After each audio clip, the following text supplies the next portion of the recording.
누가복음 17장 22절에서 37절까지 함께 봉독하시겠습니다. 또 제자들에게 이르시되 때가 이르리니 너희가 인자의 날 하루를 보고자 하되 보지 못하리라. 사람이 너희에게 말하되 보라 저기 있다 보라 여기 있다 하리라. 그러나 너희는 가지도 말고 따르지도 말라. 번개가 하늘 아래 이쪽에서 번쩍이어 하늘 아래 저쪽까지 비침같이 인자도 자기 날에 그러하리라. 그러나 그가 먼저 많은 고난을 받으며 이 세대에게 버림바 되어야 할지니라. 노아의 때에 된 것과 같이 인자의 때에도 그러하리라. 노아가 방주에 들어가던 날까지 사람들이 먹고 마시고 장가들고 시집가더니 홍수가 나서 그들을 다 멸망시켰으며 또 롯의 때와 같으리니 사람들이 먹고 마시고 사고 팔고 심고 집을 짓더니 롯이 소돔에서 나가던 날에 하늘로부터 불과 유황이 비오듯 하여 그들을 멸망시켰느니라. 인자가 나타나는 날에도 이러하리라. 그 날에 만일 사람이 지붕 위에 있고 그의 세간이 그 집안에 있으면 그것을 가지러 내려가지 말 것이요 밭에 있는 자도 그와 같이 뒤로 돌이키지 말 것이니라. 롯의 철을 기억하라. 무릇 자기 목숨을 보존하고자 하는 자는 잃을 것이요 잃는 자는 살리라.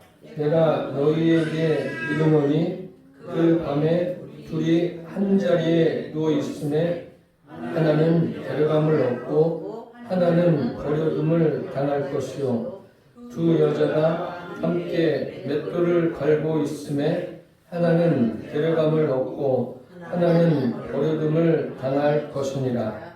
그들이 대답하여 이르되 주여 어디 오니까? 이르시되 죽음 있는 곳에는 독수리가 모이느니라 하시니라. 아멘. 누가복음 17장 22절에서 37절 말씀으로 버려둠을 당한 사람, 이러한 제목으로 함께 은혜를 나누겠습니다. 예수 믿는 사람이라면 당연히 무엇보다도 예수님을 알아야 됩니다. 그래서 성경 공부도 하고 예수님이 누구신가에 대해서 많은 설명을 하는데, 여러분들 안에 예수님이 누구이신가에 대해서 설명을 하라고 하면 제대로 하실 수 있겠습니까? 예수님이 누구이신가를 알아야 되는데, 그분의 동정녀 탄생과 베들레헴에서 나심과 또 나사렛에서 성장하십니다. 그리고 또 공생애를 보내시죠. 공적인 생애를 3년여 동안 보내십니다. 그리고 성경대로 십자가에서 고난받으시고 죽으시고 성경대로 부활하십니다. 부활하신 것으로 끝나지 않고 제자들과 함께 부활하신 예수님께서 그들에게 나타나셔서 말씀을 가르쳐 주시고 그들이 보는 앞에서 올라가십니다. 그것으로 끝이 아니죠. 또 예수님은 어떻게 하십니까? 다시 오시겠다고 우리에게 말씀하십니다. 그 다시 오시겠다고 말씀하시는 것이 뭐냐면 그게 재림입니다. 오늘 예수님께서 다시 오실 것에 대해서, 재림에 대해서 직접 말씀해 주십니다. 이 말씀을 가지고 함께 나누도록 하겠습니다. 첫째로 예수님의 재림은 예수님이 말씀하신 대로 알아야 합니다. 이 재림 때문에 지금 시대만 아니라 훨씬 이전에도 많은 문제가 있었습니다. 성경이 기록될 그 당시에도 문제가 있었고, 왜 문제냐면 사람들이 내가 재림 예수다 이렇게 말하는 그 이단들이 다 그런 거 아닙니까? 대표적으로 우리가 보면 사람들이 거기에 빠져들어가요. 왜 빠져들어갈까? 오늘 본문만 제대로 알고 있어도 다른 거 몰라도 돼요. 오늘 본문에 있는 내용만 알고 있어도 저거 잘못됐구나 충분히 분별할 수가 있습니다. 예수님의 재림은 오늘 말씀에 있는 대로 여기 있다 저기 있다처럼 오시지 않습니다. 이단들을 보면 자기가 재림 예수라고 하는 거 아닙니까? 여기 재림 예수가 있다 저기도 있다 이렇게 이야기하지 않습니까? 그것은 다 잘못된 거예요. 예수님께서 육신을 입고 이 땅에 오셨을 때 어디에 오셨습니까? 베들레헴에 오셨습니다. 그런데 재림할 때는 어디에 오시죠? 잘 들으세요. 재림할 때는 어디에 오시냐면 베들레헴에 오시는 것이 아니라 오늘 본문의 장소와 관계없이 오십니다. 어떻게 오시죠? 과연 어떤 모습으로 오실까요? 어떤 모습으로 오시는가? 24절에 보시면 번개가 하늘 아래 이쪽에서 번쩍이어 하늘 아래 저쪽까지 비침같이 인자도 자기 날에 그러하리라. 이게 재림시의 모습입니다. 재림하신 예수님을 만나기 위해서 동방박사처럼 무엇을 준비해서 가실 필요가 없습니다.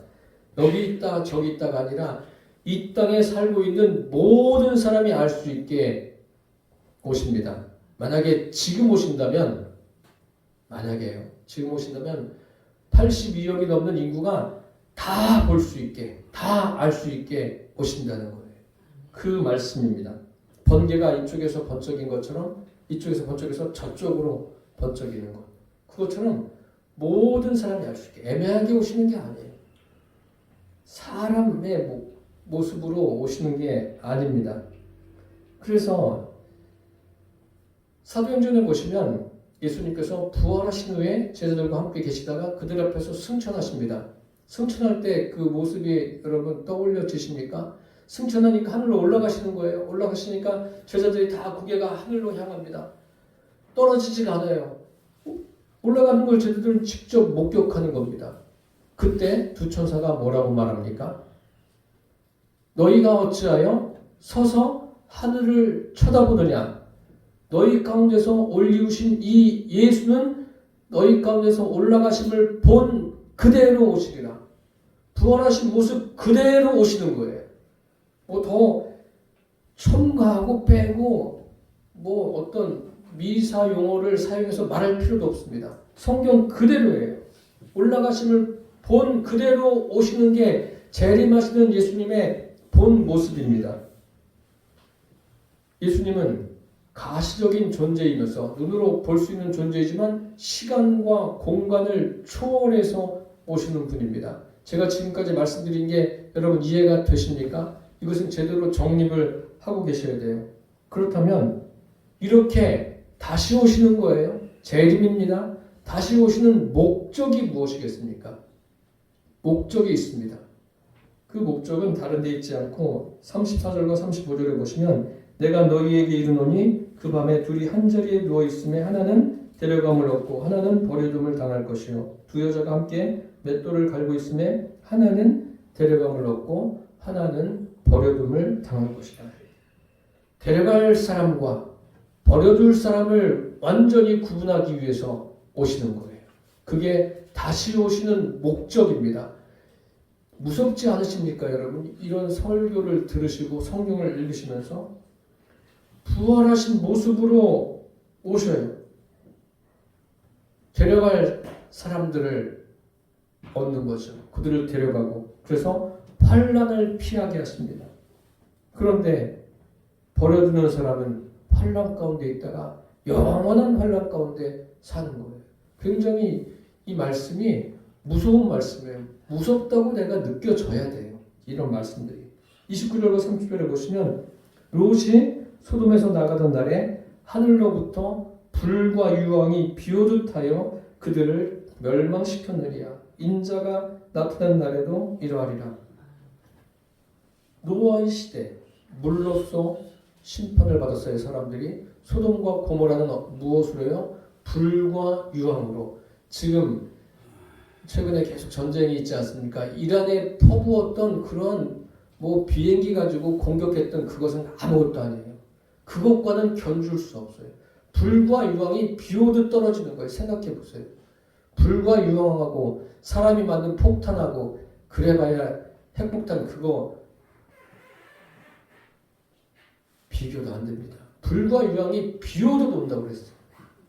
하나님하고 사람하고는 견줄 수가 없어요. 성경을 읽으실 때도 문제가 뭐냐면요. 내 생각을 가지고 읽으니까, 사람의 관점을 가지고 읽으니까는 성경을 내 마음대로 해석하는 거예요. 성경은 하나님의 관점으로 보셔야 돼요. 하나님의 시각으로 볼 수 있도록 우리가 성령님께 기도하고 구해야 합니다. 여기 노아의 때도 심판받은 사람들, 소돔과 고모라 때도 심판받은 사람들, 이런 사람들이 버려둠을 당한 사람들입니다. 노아의 때나 롯의 때와 같이 인자가 나타난 날도 그러하리라 라고 주님께서 말씀하셨어요. 동일한 거에 불과 유황으로 불로써 이 세상은 앞으로 심판을 받게 되지 않습니까? 이러한 사건은 예수님의 재림을 예수님이 직접 미리 예언하신 거예요. 그대로 말씀하고 계시지 않습니까? 버려둠을 당한다. 그냥 버려둔 상태로 그대로 놔두는 거예요. 이것이 무서운 거예요. 그래서 우리가 영혼 구원을 위해서 기도할 뿐만 아니라 복음을 전해야 될 목적이 여기에 있는 거예요. 하나님 앞에 사람에게 버림당하는 것도 참 기분 나쁘고 속상한 일인데 하나님께 버림당했다고 생각해 보십시오. 그것은 끝입니다. 어느 정도 끝이냐면 영원토록 끝이에요. 둘째로 예수님이 정하신 기준에 따라 데려가는 사람, 버려두는 사람이 정해집니다. 예수님은 역사적인 사건을 통해서 말씀하시죠.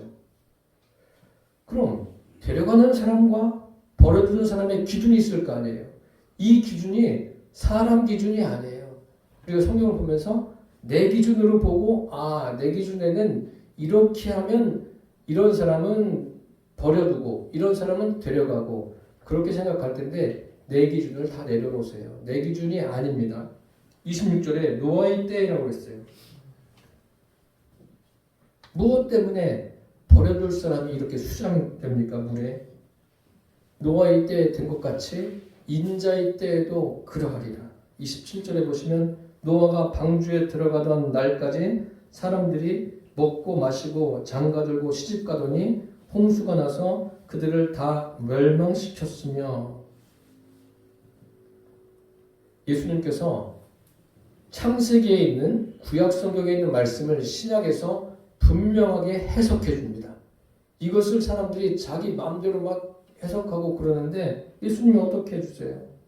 노아가 하나님의 명령대로 방주에 들어갔습니다. 그때까지 사람들이 뭐 했다고요? 먹고 마시고 장가들고 시집가고.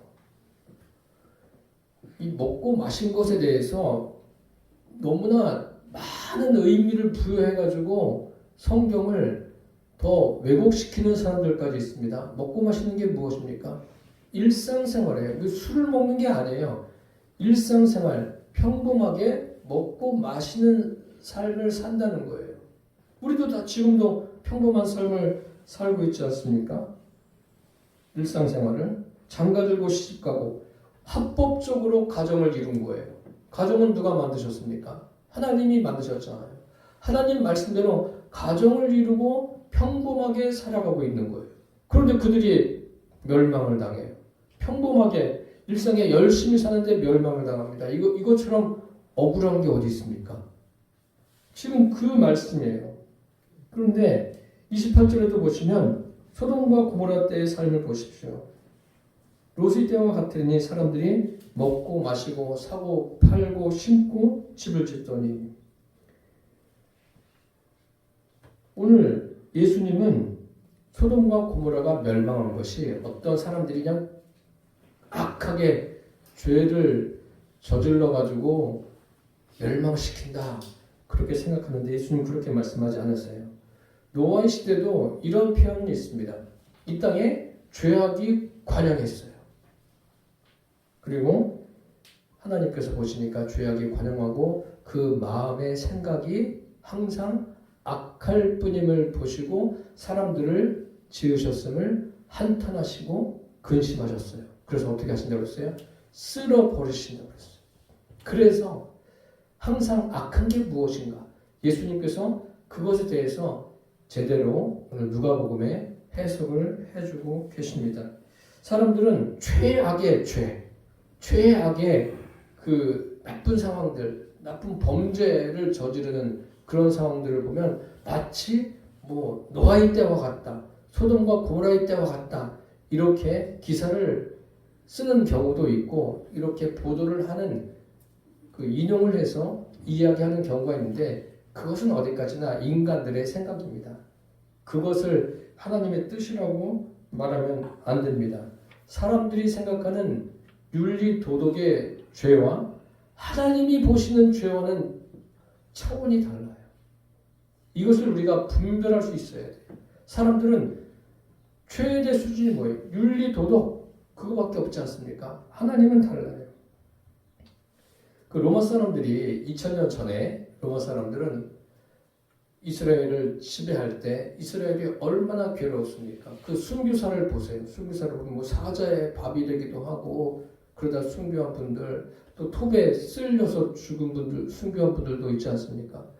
그만큼 로마 사람들이 그냥 압제가 너무 강했어요. 너무나 괴롭히니까 이제 주님이 오시겠구나. 재림을 소망하는 거예요. 그래서 그때 사람들은 그냥 생업도 다 포기한 거예요. 포기하고 이제 이렇게 그냥 극심하게 고난을 겪으니까 주님이 오시겠구나 그렇게 생각했습니다.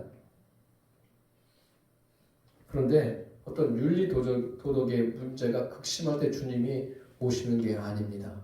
주님은 지금도 오실 수 있어요. 언제 오실지는 우리가 알 수 없습니다. 하나님 아버지만 알고 계시죠. 그런데 분명한 것은 반드시 오십니다. 반드시 다시 오신다는 것을 잊지 마십시오. 소돔과 고모라 때 보십시오. 그 구약 성경에 천사들이 롯의 집에 방문했을 때 그 소돔과 고모라 사람들이 동성애자들이 와가지고 그 너희 집에 온 사람들을 끌어내라, 우리에게 끌어내라 그렇게 이야기하니까 그게 마치 소돔과 고모라의 전체적인 것처럼 사람들이 생각해서 오류를 범하는 경우가 있습니다. 오늘 말씀해 보니까 사람들이 소돔과 고모라 때 어떻게 했어요? 먹고 마시고 사고 팔고 심고 집을 짓더니 사람들이 먹고 마셨어요. 역시 노아의 때처럼 일상생활 평범하게 살고 있는 거예요. 사고 팔고 도덕질이 아니에요. 정상적인 상거래예요. 경제활동이 제대로 이루어진 거예요. 심고 농업입니다. 집을 짓는 것, 건설업.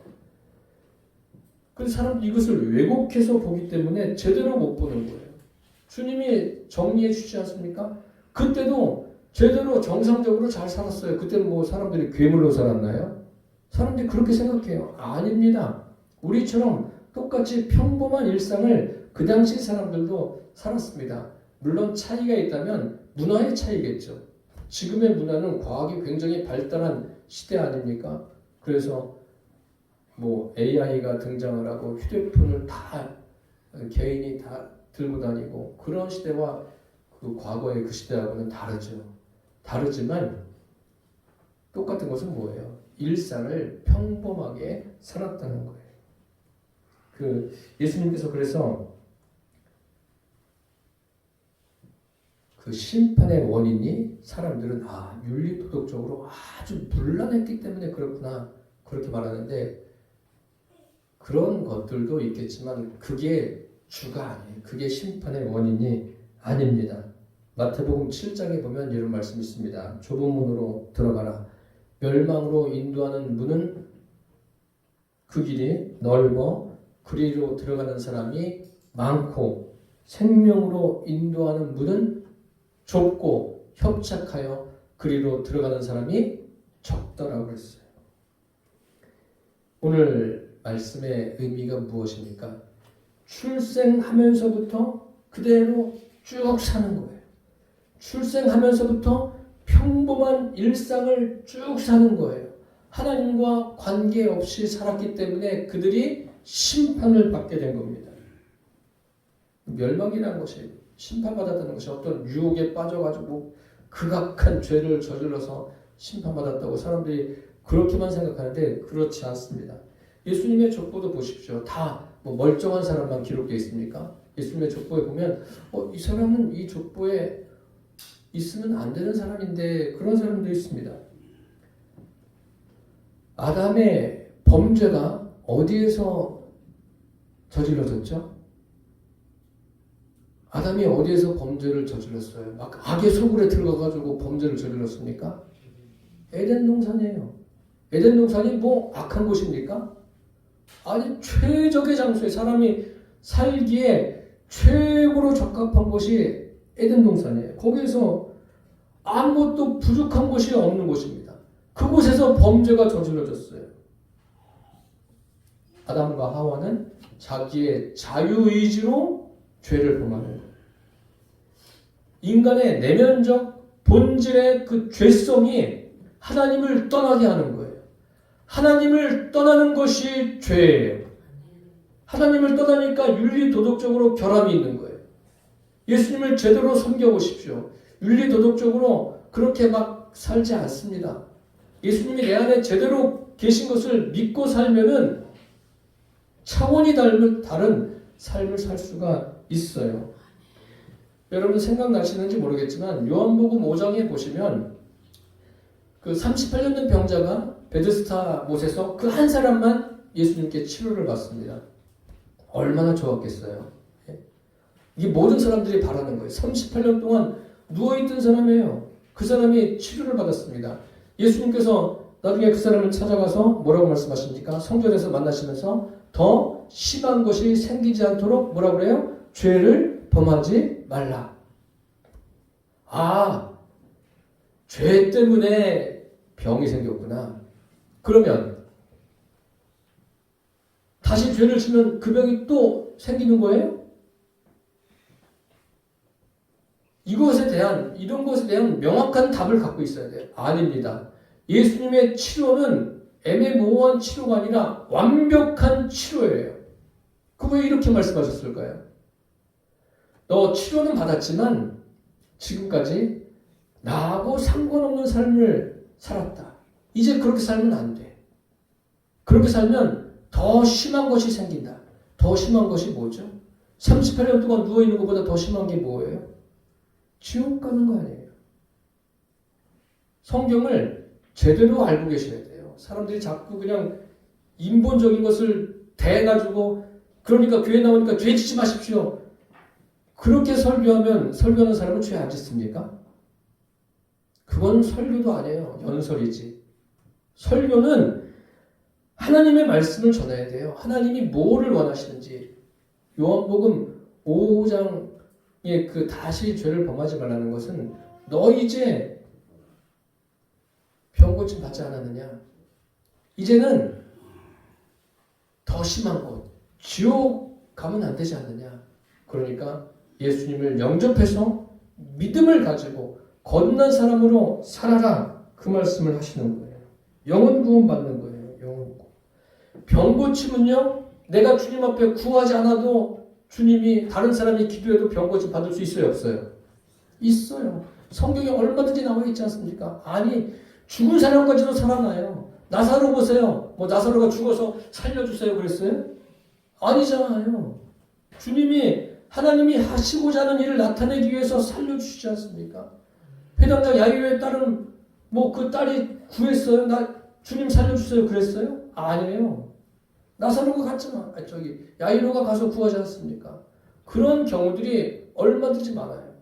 그럼 주님은 죽은 자를 살리시고 병든 자를 고치시는 게 목적이 아닙니다. 그것은 그림자예요. 목적은 뭐예요? 그런 사건들을 통해서 영혼 구원받는 것이 주님의 목적입니다. 영혼 구원받지 않으면 죽은 자가 살아난들 그게 뭐 그냥 깜짝 놀라고 말리래요. 중요하지 않습니다. 병든 자가 완전히 고침을 받는 거 그것도 중요하지 않아요. 영혼 구원 못 받으면 무슨 소용이 있어요? 더 심한 것이 생기는데 더 심한 지옥으로 가버리는데 그게 무슨 의미가 있겠습니까? 오늘 본문에 보십시오. 먹고 마시고 시집가고 장가가고 사고 팔고 집 짓는 일상에 충실하게 사는 거예요. 이것이 왜 문제입니까? 이것은 아무런 문제도 되지 않습니다. 잊지 말아야 될 것은 하나님이 왜 온 우주 만물을 창조하셨습니까? 왜 사람을 창조하셨습니까? 딱 한 가지예요. 영혼 구원, 천국이 목적인 거예요. 그럼 이 땅에서 삶을 허락하신 이유가 뭐예요? 천국과는 과정입니다. 과정으로 우리에게 허락하신 거예요. 사람들은 근데 자꾸 이 땅에 너무 깊이 관심을 갖고 육신을 입고 있으니까 이 땅에만 몰두해서 사는데 아니에요. 사실 어떤 면에서 보면 영원한 것을 놓고 보면 이 땅에 있는 것은 아무것도 아니라고 표현하는 게 맞습니다. 점과 같아요. 점도 아닌 거예요. 영원한 것과 비교해 보세요. 여기에서 문제될 게 있어요. 마귀예요. 마귀가 도덕과 윤리적인 죄만 짓도록 유혹합니까? 그렇지 않아요. 마귀의 목적은 뭐예요? 영혼을 집어삼키는 게 마귀의 목적이에요. 왜 가정복음화가 어렵습니까? 마귀가 잡아 당기는 거예요. 마귀도 역사하는 거예요. 거기에 속지 마십시오. 인본적으로 너무 접근하지 마십시오. 신분의 믿음을 가지고 그 영혼을 마귀의 입에서 꺼내오세요. 그게 우리의 사명입니다. 마귀는 어찌하든지 사람이 하나님과 관계만 끊어지면 되는 거예요. 그게 마귀의 목적이에요. 그래서 마귀는 어떻게 합니까? 여러 가지 방법을 동원해요. 사람을 너무나 바쁘게 만들어요. 바쁜 게 좋은 게 아니에요. 바빠도요, 항상 중심에 주님을 모시고 주님께 내가 집중하면서 바빠야지 이것저것 바빠서 성경도 읽지 못하고 살아가는 그런 바쁜 거는 나를 자꾸 망하는 길로 가게 하는 거예요.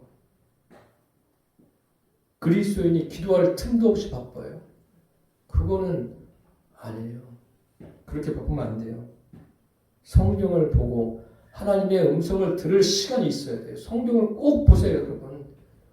성경 읽는 것을 밥 먹는 것보다 더 중요하게 여기십시오. 그래야 삽니다. 마귀는 바쁘게 만들어요. 건전하게 보이는 취미생활들, 그런 것을 하면 좀 나아 보이는 것 같습니까? 아니에요. 바쁘게 해서 그 취미생활에 빠지게 해서 하나님과 점점 멀어지게 하는 게 마귀의 계략이라는 것을 잊지 마십시오. 모든 시간을 하나님께 향하지 못하게 하는 게 마귀의 수법이에요. 아, 저 사람은 참 사람이 좋아. 나한테 참 잘해. 그럼 끝이에요. 잘한다고 생각해요. 그 사람 지옥 가는데, 영혼이 멸망길로 가는데 뭐가 잘하는 거예요? 그 잘하는 거 아니에요. 마귀에게 다 속고 있는 거예요.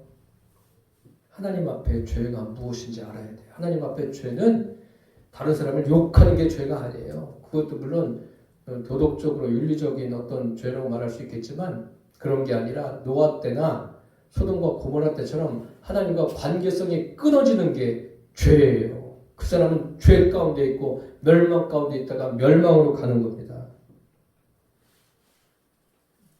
하나님과 관계가 끊어진 상태에서 나오는 여러 가지 파생되는 외적인 현상들이 윤리 도덕적인 죄입니다. 저와 여러분이 믿음을 가지시되 버려둠을 당하는 사람이 아니라 주님께 데려감을 당하는 신분의 믿음을 가지고 살게 되시기를 축복합니다. 끝으로 예수님의 관심을 말씀드리겠습니다. 지금까지도 반복해서 말씀드렸지만 예수님의 관심은 오로지 천국에만 있습니다. 제가 몇 달 전에 누가복음 16장을 설교했는데 부자가 왜 지옥 갔어요? 그 사람도 성실하게 살았어요. 열심히 산 사람이에요, 세상에서. 밤잠도 설쳐가면서 막 새벽같이 일어나서 아주 열심히 산 사람이에요. 근데 지옥 갔어요. 그 사람의 관심은요, 자색옷과 고운 뼈, 외적인 것에만 관심이 있다고 그랬어요. 그리고 성경에 결정적으로 뭐라고 기록되냐면 날마다 호화로이 연락했다. 날마다 즐기는 것. 날마다 즐기는 것에만 관심이 있는 거예요. 하나님께는 관심이 없어요. 자기 영혼에는 관심이 없어요. 이 땅은요, 천국 가는 과정입니다. 세상에서 가장 억울한 일이 무엇인지 아십니까? 교회에 나와서 예배드리고 그렇게 생활하다가 천국 못 가는 거. 이것처럼 억울한 게 어디 있겠습니까? 그 사람은 구원의 기회가 항상 주어졌는데 31절에 보십시오. 그날에 만일 사람이 지붕 위에 있고 그의 세간이 그 집안에 있으면 그것을 가지러 내려가지 말 것이요 밭에 있는 자도 그와 같이 뒤로 돌이키지 말 것이라. 중심이 천국에 있는 사람, 주님께 있는 사람은 이 땅에 뭐 가지러 갈 이유가 없어요. 그래서 오늘 말씀에 롯의 철을 기억하라고 하지 않습니까? 소돔과 고모라의 불과 유황이 떨어지는데 하나님이 앞만 보고 가라고 했어요. 뒤를 돌아보지 말라고 그랬어요. 그런데 롯의 처가 어떻게 합니까? 뒤를 돌아봐요. 아니 불과 유황이 다 내려가지고 싹 없어지는데 뒤를 돌아보면 좀 낫습니까? 우리도 그럴 수 있어요. 인본이에요, 그게. 그게 인본입니다. 사람에게 관심 갖는 게 아니라 저와 여러분 누구에게 관심 가져야 돼요? 그 사람의 영혼에 관심을 가져보세요. 영혼에 관심을 가지면 내 삶의 태도가 달라요. 그 사람을 대하는 태도가 다르다고요. 육신에만 관심을 가지고 있으니까 육신적인 이야기만 하다가 그냥 맨날 똑같은 이야기하고 일주일 후에 만나도 똑같은 이야기 또 하고 한 달 후에 만나도 똑같은 얘기 또 하고 그게 아니라 좀 복음을 전하십시오. 주님은 우리에게 더 이해하기 쉽게 말씀하시려고 34절과 35절을 말씀하시지 않습니까? 내가 너희에게 이르노니 그 밤에 둘이 한 자리에 누워 있음에 하나는 데려감을 얻고 하나는 버려둠을 당할 것이요 두 여자가 함께 맷돌을 갈고 있음에 하나는 데려감을 얻고 하나는 버려둠을 당할 것입니다. 내가 너희에게 이르노니 예수님이 말씀하시는 거예요. 하나님의 말씀이에요. 내가 제자들도 참 복받은 사람이죠. 내가 너희에게 이르노니 하나님의 말씀은 어제나 오늘이나 영원토록 동일한 거예요. 사람의 말과 다릅니다. 여기 두 남자, 두 여자가 나오지 않습니까? 그들은 다 함께 있고 함께 일상을 열심히 사는 사람들이에요. 외적으로 볼 땐 똑같아요. 이 사람이나 저 사람이나 다 열심히 사는구나. 그래서 사람들은 그래서 자랑하죠. 나는 열심히 살고 있어. 열심히 살아야죠. 살아야 되는데 둘 다 열심히 두 남자, 두 여자 나와요. 이 말씀이 뭐냐면 둘 다 열심히 나오는 거예요. 예를 들어서 둘 다 열심히 교회 나와요. 그런데 하나는 데려감을 얻고 하나는 버려둠을 당해요. 무슨 차이죠? 한 사람은 성령으로 거듭난 사람이고 한 사람은 거듭나지 못한 거예요. 예수님을 믿지 않는 사람은 말할 것도 없거니와 믿는 사람 중에서도 그럴 수 있다는 것을 말씀하고 계십니다. 예수님은 영이 죽은 자를 데려가기 위해서 오신 분이 아니세요. 영적으로 산 자, 거듭난 사람을 데려가기 위해서 이 땅에 다시 오십니다. 주님의 말씀의 결론이 무엇입니까? 37절을 같이 읽겠습니다. 그들이 대답하여 이르되 주여 어디에 오니까 이르시되 죽어 믿는 곳에는 독수리가 모이느니라 하십니다. 죽어 믿는 곳에 독수리 옵니까 안 옵니까? 동물의 왕국 보십시오. 동물의 왕국에도 가끔 독수리에 대해서도 하는데 죽어 믿는 곳에는 독수리가 항상 있어요. 그것처럼 이 오늘 무서운 말씀이 이루어지는 게 필연적이라는 거예요. 이게 무슨 소설이 아닙니다. 무슨 무협지의 이야기가 아니에요. 세상에 가장 중요한 것은 영원한 것인데 이 땅에는 영원한 것이 있습니까? 없습니다. 저와 여러분에게 영원한 게 있죠. 나의 영혼. 내 영혼은 영원해요. 내 영혼이 실제 나고 영원합니다. 주님은 지금 점점 가까이 오고 계세요. 노아의 때처럼 소돔과 고모라 때처럼 대부분의 사람들이 열심히 살고 있습니다. 성도들도 열심히 교회 안에서 주님을 섬기고 있습니다. 그런데 주님의 날 데려감을 얻을 자, 버려둠을 당할 자가 있습니다. 창세기 1장 1절에 태초에 하나님이 천지를 창조하십니다. 천지예요. 하늘과 땅을 창조하십니다. 하나님의 말씀은 굉장히 정확하고 과학적이에요. 그럼 이 천지는 어떻게 없어집니까? 요한계시록 20장 11절에 천지를 창조하셨고 창세기에 요한계시록 20장 11절에는 땅과 하늘이 온데간데 없더라. 창조하셨어요. 하늘부터 창조하시고 땅을 창조하셨어요. 없어질 때는 뭐부터 없어져요? 땅 없어지고 하늘 없어져요. 그리고 새 하늘과 새 땅을 창조하셔요. 예수님의 관심사는 천국과 우리의 심령입니다. 우리 영혼에 관심을 가지고 계세요. 그럼 나는 어떻습니까? 지금 나의 관심사는 뭐예요? 천국에 관심이 있습니까? 나 자신의 영혼에 관심이 있습니까? 내 가족들의 영혼에 관심이 있습니까?